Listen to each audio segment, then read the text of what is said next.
మహారాష్ట్ర ప్రభుత్వం auto taxi డ్రైవర్లకు మరాఠీ భాషను తప్పనిసరి చేస్తూ తీసుకున్న నిర్ణయం ఇప్పుడు దేశవ్యాప్తంగా పెద్ద సంచలనంగా మారింది. వచ్చే నెల 16వ తేదీలోపు డ్రైవర్లంతా మరాఠీ భాష నేర్చుకుని రవాణా శాఖ నిర్వహించే పరీక్షలో పాస్ కావాలని ఉత్తర్వులు జారీ అయ్యాయి.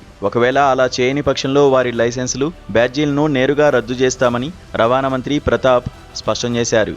గతంలో ఈ నిబంధనను ఉల్లంఘిస్తే కేవలం 500 జరిమానా వేసి వదిలేసేవారు. కానీ ఇప్పుడు ఏకంగా ఉపాధినే దెబ్బతీసేలా కఠినంగా లైసెన్స్ రద్దు నిర్ణయం తీసుకోవడంతో ఇతర రాష్ట్రాల నుంచి వచ్చిన డ్రైవర్లలో తీవ్ర భయాందోళనలు మొదలయ్యాయి.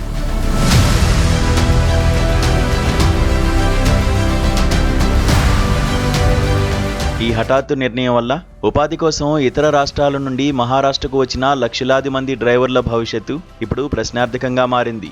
ఉన్నపలంగా ఇలాంటి రూల్స్ పెడితే తాము రోడ్డున పడతామని, తమ కుటుంబాలు ఆకలితో అలమటించాల్సి వస్తుందని నాన్ మరాఠీ డ్రైవర్లు ఆవేదన వ్యక్తం చేస్తున్నారు. అయితే డ్రైవర్లకు భాష నేర్పించేందుకు ప్రభుత్వం 450 మంది టీచర్లను నియమించినట్లు తెలుస్తోంది.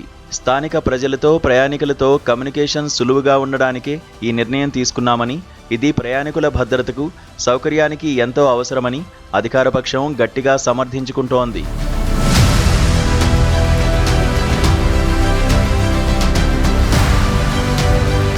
మరోవైపు ప్రభుత్వ నిర్ణయంపై విపక్షాలు, సామాజిక నిపుణులు తీవ్ర ఆగ్రహం వ్యక్తం చేస్తున్నారు. కేవలం రాజకీయ లబ్ధి కోసమే ప్రాంతీయ సెంటిమెంట్లను రెచ్చగొడుతూ వలస కార్మికులను వేధిస్తున్నారని విపక్షాలు ఆరోపిస్తున్నాయి.